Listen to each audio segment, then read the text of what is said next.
Okay, so our next guest is David DAWSON. He's a freelancer microservices consultant and founder of the Muon project.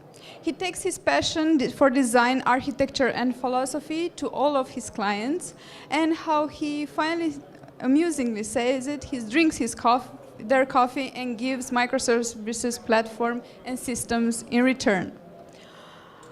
In the talk today, he will tell us about the CTO, system architect or data architect. How can you select which technologies to include when building and choosing solutions? Let's give a warm welcome to David DAWSON, Reactive Microservices for the architect and CTO. Thank you. Okay, right.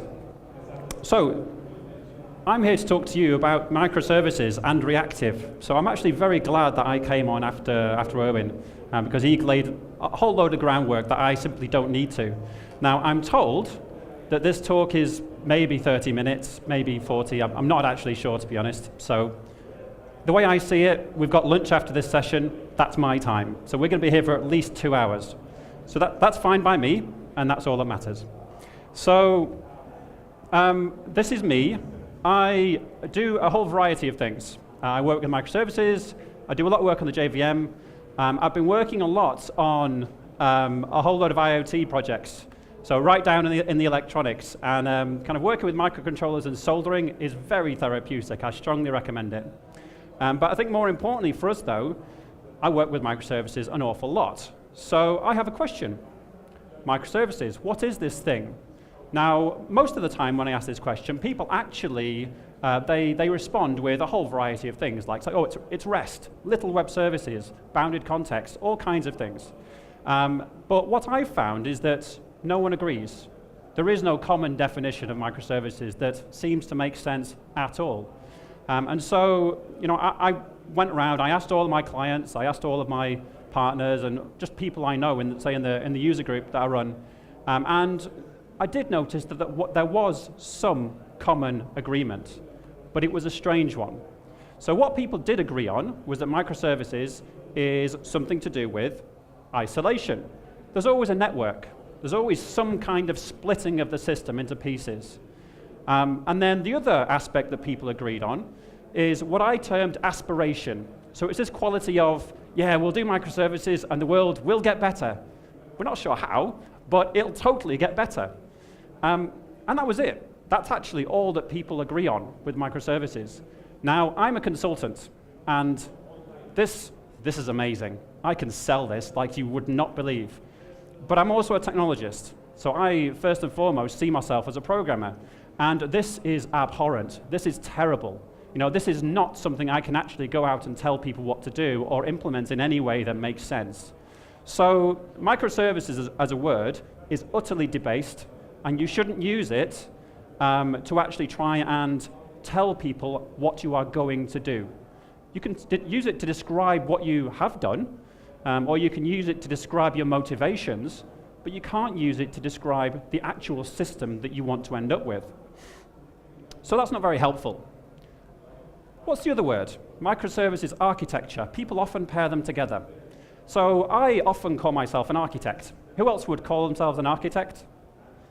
A few, some-ish. So, sorry guys, those of you who self-identify as architects, we stole that word. This is to do with building. And it doesn't mean in software what it means in construction. So what does this word actually mean? Well, for me, when I'm kind of constructing a new system, constructing the architecture, helping a team to build it, what I do is I help them to make the design decisions. And so, does that mean that design and architecture are the same thing? I don't know. What do we think? Yes? No? Maybe? This is totally a trick question, by the way. I'm sorry. I would say that no, they are not the same thing. They can't be, and I can prove it very quickly. So if you go through a system, you can see the design decisions absolutely everywhere. You can see that, well, this person was having a bad day, and so they designed it in a way that isn't really good. This person had a really good day, and so they designed this beautiful kind of nice piece. But those design decisions are everywhere, and if you were to come to the same system a month later, you could design it very differently. But architecture, well, that's different. You know, there are only a few architectures that you can actually define. We even give them names. You know, we say an N-tier architecture, a microservices architecture, a SEDA, something, you know, we give them names. So architecture and design can't be the same thing because one has an unlimited number, one has a finite number. From a cardinality point of view, they are split. So when it comes to architecture, I think of it this way. I think of not creating the design, creating the thinking tools that help you build the design. You know, it's the set of mental models that you need to put in place. It's the set of constraints that you need to put on the team. So you can say, right, we're going to use messaging, we're going to do it this way. How you actually design it, that's up to you, but we will use messaging to build the system. And that's an architectural choice. So I know those terms from another field, which I would say is philosophy. You know, you have your architecture, it's a set of thinking tools, it's a mental model, it's a way that you approach the world. That was my water. It's a way that you approach the world and create a solution. You know, this is philosophy. And so I would say any of you who want to aspire to be an architect, aspire to be a software philosopher. That's a good thing. You know, we've done philosophy for a very long time. We know how this works, and it's good. Architecture in the kind of the modern form, it's very, very fluffy. So be a philosopher. And that gives us a question. You know, kind of, you as software philosophers, what do you want? What do you want to do? What is your thinking model? Microservices. What is a microservices philosophy? This actually fits far better than any kind of prescriptive design style that you might imagine. You know, in terms of coming up with, this is what people do with microservices. What they will do is say, well, what we want to do is to be able to split our system apart to be able to change the pieces better. We want to be able to change our stuff. That's what they mean, and that's what they say when they say, we want to go microservices. Now that's interesting, I think, because what we have is an architecture emphasizing change. That's what we want. I would say it's a philosophy emphasizing change, and that's a good thing. Now, I'm here to do a talk on reactive microservices, and I'm going to ask that you give me the microservices one. You know, if you want to disagree with me, that's fine. We'll do it later, hopefully over a beer. Reactive. So now you should all be experts on what reactive is. Does anyone feel that they don't understand reactive? Well done, Owen. You did a good job. So I'm afraid I'm going to have to disagree with Owen a little bit. Not quite disagree, but more kind of give nuance. Before I get to that, though, I want to go into what reactive is not. And the reason for this is that if you go and build a microservices system, this is what you're going to do. And it's bad. You don't want to do this. So, RPC, remote procedure call. This is something that hopefully you've internalized from your days as a young software developer. This is a bad thing. So the idea here is that we in one system reach out to another running system somewhere else and request that it does some work for us and give us back some kind of result. Now it has problems, and I'm going to go into that. One of the problems that we have is that we use HTTP absolutely everywhere, and we think that it's okay to use HTTP in our nice, shiny new microservices system. I'm here to tell you that HTTP is glorified RPC. That's all it is. It is you reaching out to some remote system and synchronously saying, do some work and tell me when it's done. That's what HTTP is. Now, I'm not saying that HTTP is bad, but I'm also saying that HTTP is not good for microservices. And I'll go into why. So imagine you're building a new system. You want to be able to show some orders to your users. So these are orders that have already been created, perhaps. Doesn't really matter. You have an HTTP request. It comes into your nice new orders service because that makes sense. You know, if you're dealing with orders, you probably have an orders REST resource. That should belong to an orders service. Completely makes sense. Now, you probably need to have some kind of collaboration with other services. So if you want to get product information, then you go to the product service. This also makes sense. Where else would it go? you need to get some kind of authentication done. Well, go to the auth service, which needs user information. So you need a users service. And these should all be nice, new, shiny microservices. This makes sense to me. Maybe, as a last step in your product information, you want to go and obtain some fulfillment information from the warehouse. Do we actually have this product in stock? Now, looking at this through the lens of DDD, you'll probably want to do something like this in terms of your domain model. That definitely makes sense. The problem comes in trying to describe what this is. We have here a set of microservices. You could probably imagine yourself building this. The problem here is that what we have built is a dependency web. And so each one of these services, it should be autonomous. Each of them has its own data, which is good. That's an autonomy thing. We want to be able to deploy each of these independently. That's one of the things that people like about microservices. We want to change our stuff. Now, the problem comes because orders actually relies on all of these to do its work. So all of them have to be available for this to work. And so what happens if this happens? If we get a network break or a component failure, it doesn't actually matter. From the point of view of the order service, it's the same thing. One of its dependencies is no longer available. What do you do? Well, if you look in all the microservices literature, what you'll start to see is people recommending things like circuit breakers and all kind of jazz like that. But with those in place, they will stop a catastrophic failure in your microservices system. But at best, what you'll get is something that looks kind of like this, where instead of having the actual real data from the product service, you'll have some intelligent default. Or you'll have a shipping date. I haven't got a clue, I can't see. And so this is a problem. Because what it means is, if you have 5 nines uptime for each of your services, which is good, that's what you should aim for, we've got 5 services in our web. So that means if we multiply those kind of uptimes together, each one of those has got 5 nines. We actually end up with no longer 5 nines. We've gone down to 4 nines, simply because we distributed. Now, this is a very simple system. If you were to go microservices, I would expect you to have more than this. And so if you were to design your system using RPC and creating an RPC web, then you will end up with less than 4 nines, probably down to 3 nines, if you're lucky. And that's simply because of the way that you have designed it, for no other reason. This isn't kind of putting any criticism as to your skills. This is simply what must happen. And so this is bad. This kind of system, this is very fragile, which is what microservices shouldn't be. The whole principle is we want to be able to change our stuff safely. This is not safe. We have higher latency. For every hop that you include, you should include probably 20, 30 milliseconds just overhead on the HTTP negotiation. For nothing else, that's the kind of level that you're looking at. You can improve that with things like gRPC, but the fundamental problem remains: you have a web. And the big one.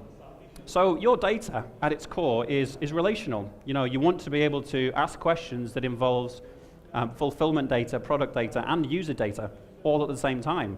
And so it leads to what someone gloriously called inner join over HTTP. And you can imagine that. If you've worked with a relational database, you do an inner join. It's really easy. Imagine that, but instead of inside a database, it's in a distributed system, and the only communication you have is HTTP. This is it's an ON problem. It's crazy. It can take down a system if you write your query wrong, which is horrible. This is not what we want. So RPC APIs, microservices, you end up with data silos, and it's horrid. You don't want to do this. So I'm not saying don't use HTTP. Everyone starts there because it's easy. But don't expect to end up using HTTP at the end. Every microservice system that I've seen beyond a certain scale always adopts messaging of some kind because you have to try and get around these kind of problems. So, yes, David's sad face. This isn't good. This isn't what we want. This is what reactive is not. So reactive. Let's define reactive. Maybe by defining it against itself, because actually, there are two different perspectives we can take on the reactive idea. And so this is something I think it works great with Erwin's stuff to kind of build on top. Because if you see what I'm going to talk about and relate it back to what Erwin's talking about, you'll see what I mean. So reactive systems, this is the distinction I want to make. This is where we talk about the reactive manifesto, and fundamentally, we're talking about message-driven systems that then enable kind of other architectural principles to be created. So if you agree with me that architecture is a form of software philosophy, this is your philosophy that you want to follow. Every design decision that you need to make should be made through the lens of these. You should question every design decision and say, does this make my system more responsive, more elastic, more resilient, or not? If it doesn't, then it's against your philosophy and you shouldn't do it. You know, that's effectively what the architecture here is saying. And so what we have here is a set of architectural guidelines. Now, reactive programming, this is what Erwin was really talking about. This is where we create functional pipelines that we can start to do asynchronous programming on, and they're brilliant. They're lovely. You know, I couldn't agree with Erwin more in terms of the benefits that reactive gives you, in terms of reactive programming. But they are different, because this is a set of implementation. This is how you actually implement these things within a single process. This is not what I'm here to talk to you about. I'm not here to talk to you about reactive programming. I'm here to talk to you about reactive systems. And so you can view it like this. We have a reactive system. Reactive programming is inside the processes, generally. This is where you create your functional pipelines that do asynchronous processing on data flow. That's where it lives. A reactive system, these architectural guidelines, they operate at the system level, kind of across all of your components, across all of your integrations. You have to think in reactive terms, in kind of your reactive software philosophy. So these things, you know, that sounds hopefully good. You get a lot of benefits from doing that. You know, you can create elastic systems, resilient systems. This is our aim. It's not quite straightforward to always do that. So the fundamental question is, you have your data in one service. You want to get it to another service for some kind of processing. How do you do that? Good question. Glad you asked. So you could use RPC, and that's fine, but the angry dragon appears here, because what you're doing is creating a web again, and that's not good. You need to think in different terms about how your data moves, where it lives, who it belongs to, who can change it, and how it can flow. So we have different options for taking our data from our service over there to our service over here. We could use some kind of synchronization approach where we're sending messages between them that synchronizes the data and materializes some kind of view in our other service. So this, something like a straight eventing approach is great for this. There are other options. Client-controlled streaming. This is one potential implementation approach we could use to create that view. Might take a different type of messaging to be able to make this work, because you're starting to talk about back pressure signals, where the client can control how fast the data moves. SEDA, staged event-driven architecture. When people talk about eventing, what they actually generally mean is this. There is no one single event-driven architecture. There's dozens that you could potentially build with different semantics, different requirements, lots of different ways to build them. And there are others. You know, there's lots of different ones. Event logs is an important one. This is where you persist your event streams. So there's lots and lots of different things that you could do, more than I've just shown, and I've gone through them quickly. But fundamentally, all of them, if you want to build a reactive system, have to be message-based, and you have to think about who owns the state, who creates that state, how can I move that state to somewhere else while keeping it synchronized? And so this is kind of part of the question that you need to talk through when you're building a reactive system. And this isn't actually bound to any one technology. Whether you use Vertex, whether you use Akka, Kafka, anything, doesn't matter. These are the questions you need to ask. So there's a whole stack of reactive technologies, and I'm not going to go into any of them in particular, but these are some of the things you want to look at in terms of building these different styles of system. Certainly, actors and akka is a big one. I'm glad that Vertex got a showing. It certainly doesn't get enough of a showing, given all that it can do. Spring data flow is another one that's kind of interesting. Allows you to implement data flow patterns in quite a nice way. Kafka is a big one. So if you want to implement an event log, a persisted event stream type architecture, Kafka is a very good option for that. It allows you to store very large amounts of data, and then the different clients can come along and create different views on that data. So it's very good. But what's the catch? You can't, as a budding systems architect, say, great, this is a fabulous technology, let's adopt it now, and not think about the downsides. There are downsides. And so there's a question, what's gone here? And fundamentally, it's APIs. APIs have gone. If you want to build a reactive system, and you want to be able to move your data around in a reactive way, just in the way I've shown, then your APIs have gone. And by APIs, I'm of course meaning HTTP.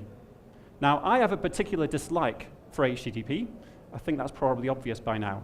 And it's not because of HTTP, it's because of what it does to your mind.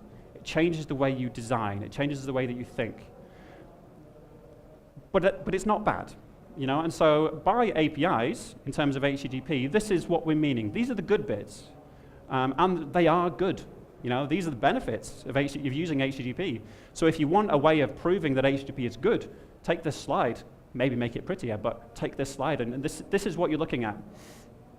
If we chop HTTP out of our system as our main integration, then unfortunately, they all go away. So just to give you a quick review, this is what HTTP does at a technical level. You get something, server does some work, it responds. This is it. You can add different semantics, sure, but at a technical level, this is what you're looking at. And that's what disappears. All of these things go. And so all of these benefits that we had with HTTP, if you try and build reactive style APIs, Webflux is good, but it's not a reactive API in terms of being part of a reactive system. It's not messaging, so it's not. So this is a problem. I'm sad, because we like APIs. APIs are good. In terms of microservices, they give you a point of isolation. They give you a way of varying the implementation of the client and the server. That's their job, and they're great for that. They give you a lot of benefits. If this concept has gone away, then we have a problem in terms of building microservices, because our systems will naturally couple to each other more than they should, and that will slow you down. So what you will probably do is pick one of your reactive technologies and use it as like I say here, a surrogate for APIs. So instead of using HTTP, then you will put Kafka in and say, right, we'll use Kafka to store all of our data, and we can do all these things, but it is standing in the place of an API. And that's not a good thing, I would say. And the reason that's not a good thing is that it means that choosing that reactive technology becomes strategic. You have to buy in to Kafka, or you have to buy in to Akka, or to Vertex. Whichever one you're using in that role, you have to choose strategically. And from the point of view of an architect or a CTO, strategic choices for microservices are the enemy. You should not be making strategic choices unless you have no other option. Microservices is all about enabling change, and strategic choices, long-term buy-in on a technology that you will not be able to rip out, that is the enemy of change. So don't do this unless you have no other choice. Here, it feels like we have no other choice. Certainly right now, that's the way it feels. So you have to choose one of these technologies and buy into that, which, I think that makes me sad. So I've come here with something of an agenda. And it's not the same agenda that's brought you here. This is my agenda, which is, this is something I've been looking at and working in for a long time. And so this, in terms of the concept of APIs, they've gone, I'm not happy with. And I want to try and create a solution for, which has led me to come up with this concept that I'm trying out in a few places, including here. The reactive API, a message-driven API. What does that look like? What could that do? And so I've been thinking about this. We have our APIs, again, client server, and maybe you start your interaction Something like in Akka or Vertex, this would be very straightforward, sending messages backwards and forwards. You say, I want to trade. They give you a counter offer. You say, yeah, okay, that's fine. The negotiation's done, start sending the data. And the data starts coming in, and then our client can say, right, that's too fast, send the data a bit more slowly, and then carry on. Something like this. HTTP wouldn't be able to support this. It's not backwards and forwards each time. There's several that way and several this way. You have a complex negotiation going on. This is the kind of thing you can do with Reactive, the kind of thing you should do. So is there something in here that we could draw out and say, this is an API? This is something that we could reuse, or that we could enable people to discover or document or something like that. The good things I was talking about. So in there, what you'll see is that actually there's a mix. There's some domain level messages, say the negotiation, but there's also some technical messages, say slow down, back pressure. And there are other technical style messages where you're actually just coordinating the services at a technical level and then orchestrating the sending of the domain data. So this, I think, gives us something we can work on. In that the technical aspects of it, HTTP doesn't care what you throw over it. It really doesn't care at all. And that's good. It means that at a technical level, we have a technology we can use to build an API. Could we do something like that with Reactive? I think yes. So in here, I would have two things and say that we have two technically implementable API types. We've got a negotiation, and then we've got streaming. And so this, I think, we can start to use. If we could implement those in a reusable way, then we have something that is technically portable.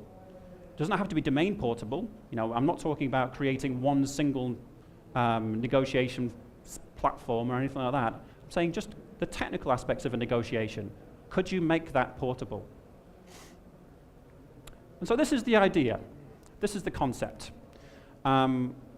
Reactive APIs, I want these back. I want these to come again, but away from HTTP, because HTTP sucks.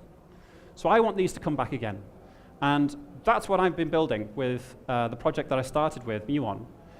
This is essentially a toolkit, a polyglot toolkit for building the kind of things I've been talking about, reactive APIs, message-driven APIs. In terms of where we're up to with development, we're a reasonable way along. We've deployed it in some small things. What I'm doing now is going around looking for interesting problems and interesting people to talk to, which is why I'm here. And I'd love to talk to you all. But this is what we're aiming for, is to build this in multiple languages, multiple platforms. I'm not here to talk to you about Muon. So, in summary, I even have a few minutes for questions. RPC, especially HTTP, well, no, that's the wrong way around. HTTP, RPC in general, it sucks for kind of building large microservices systems. It does bad things to the way that you think. And please take that away. If there's one thing that you take away from this talk, take that. You need to think about these problems properly. Distributed systems are not something to take lightly, and throwing a great big sprinkle of RPC at it is simply going to make it worse. So don't do it. Reactive systems, they're an excellent approach. They give you a lot of benefits. All the things that Erwin was talking about. Imagine that in the large. You get those by following reactive architectural principles, and you can achieve it. I would say Akka and Kafka, they are ones to look at closely. Even if you kind of move away from them and never actually implement them, doesn't matter. There's a lot of good writing about them in terms of the core models that you can apply to other systems. And then integration after the fact. I think using something like, say, Vertex and Spring and others, in terms of microservices, you don't want to base on a single platform. I think trying to get buy-in to say we want to just use Akka is not going to work, because it becomes a strategic choice. And who's going to approve totally rebasing everything onto Akka? Not that many places. Perhaps they should, but I wouldn't approve that. But if you were to say, well, we'll do just this bit, and this is how we're going to integrate it with everything else, it becomes a tactical decision, something that a development team can make. And that's a good thing. So putting your thought into how you can replace the APIs of old, whether you kind of choose Kafka or whatever as your kind of API surrogate, doesn't matter, but put some thought into that. So there we go. Any questions? We have a question.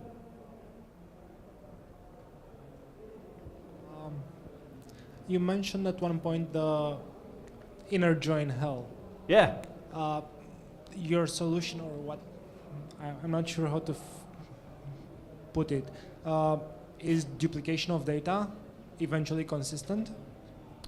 I'd probably take issue with the word duplicate, but yeah, effectively. So when you... So each joining microservice, well, each joining compartment that needs data that joins will duplicate it over and over again, eventually consistent? That's one potential implementation. I think, so the way I would approach that is to say, well, where is the place in my system that this data is durable? Where is it persisted? Where else do I need to use it? So the fact that you have data in more than one place, you mentioned the phrase eventually consistent.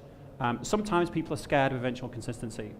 And I would say don't be scared, because it doesn't mean inconsistent. It is a different thing from inconsistent. What it means is consistent at a particular point in time.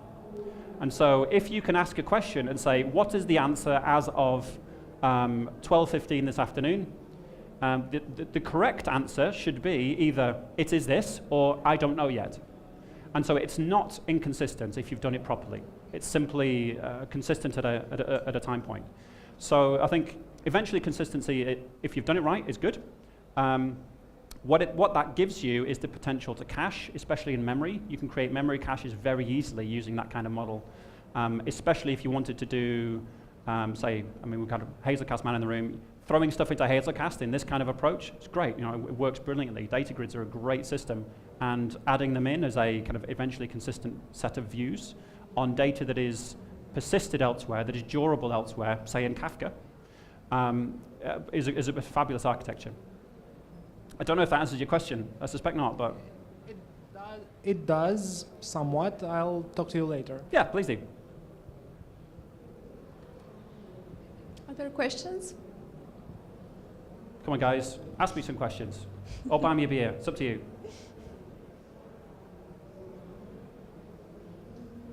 Lots of thinking. Thoughtful faces. I'll take that as good. We have a question. Hello. So you're saying that HTTP is basically bad for you. What about HTTP 2? Does that improve somewhat the whole thing? It has some improvements depending on how you use it. So the benefits of HTTP 2 is they added an explicit server push. And so you could implement a variety of patterns that you didn't used to be able to.